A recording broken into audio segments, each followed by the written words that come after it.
Mes chers bien-aimés, encore une fois, moi salue nous dans le nom de Jésus, qui a tout pouvoir, et moi profite de l'occasion pour que me dise nous, et bonne attention encore, pour une deuxième partie, et dans la deuxième partie dans l'enseignement, et c'est vrai, hier soir, nous avons une possibilité de parler hier soir, nous avons parlé un peu de la parole de Dieu, et nous avons une possibilité de toucher quelques points pour vous. De parler entre différence entre un enfant spirituel et un fils spirituel. De la possibilité de parler, de faire aller pour vous.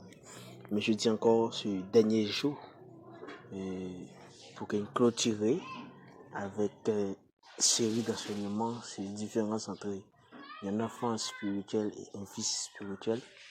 Et nous naissons. Et une possibilité, c'est nous pas le clôturer pour vous. C'est nous qui mettre fin dans une série d'enseignements et différence entre un fils et un enfant. Et sans petit temps, il y a reçu un coup de petit peu et on a parlé des grands thèmes, non? Mais dernière soirée, nous voulons tirer avec un sous-thème, un grand thème, non, qui est la maturité spirituelle. Et la maturité spirituelle, nous voulons parler pour vous.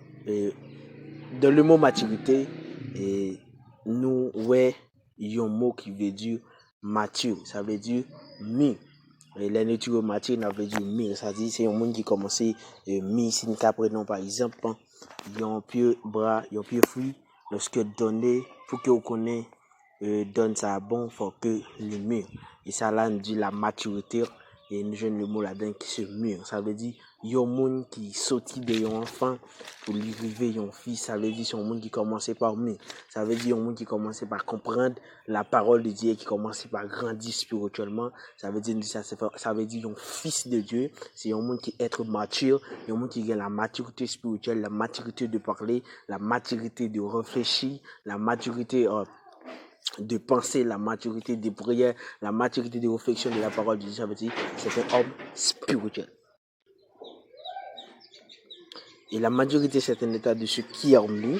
Et on dit la maturité spirituelle à l'état de développement complètement les éléments. La maturité spirituelle ne voit que le développement des chrétiens. Ça veut dire que nous dit c'est une différence pour vous entre un fils et un enfant spirituel. Mais un fils et un enfant spirituel, nous voyons là-dedans pour sortir des enfants et pour qu'il arrive à un fils, il fallait qu'il développe complètement, ou développer physiquement ou développer spirituellement. Ça veut dire nous voilà ouais.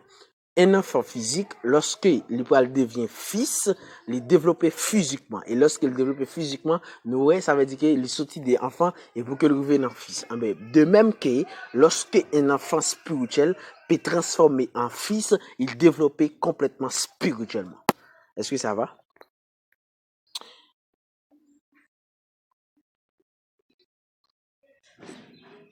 Complètement développé spirituellement et intellectuellement, qui consistant et son homme intérieur, c'est-à-dire l'être spirituel, que nous devons être parvenus à la maturité. Ça veut dire que hommes sont sortis de l'intérieur, homme intérieur, ils sont intérieurement, n'a pas parlé de maturité spirituelle, pas sorti seulement de maturité physique, mais intérieurement, ils sont parce qu'ils ont une maturité spirituelle. C'est le fils.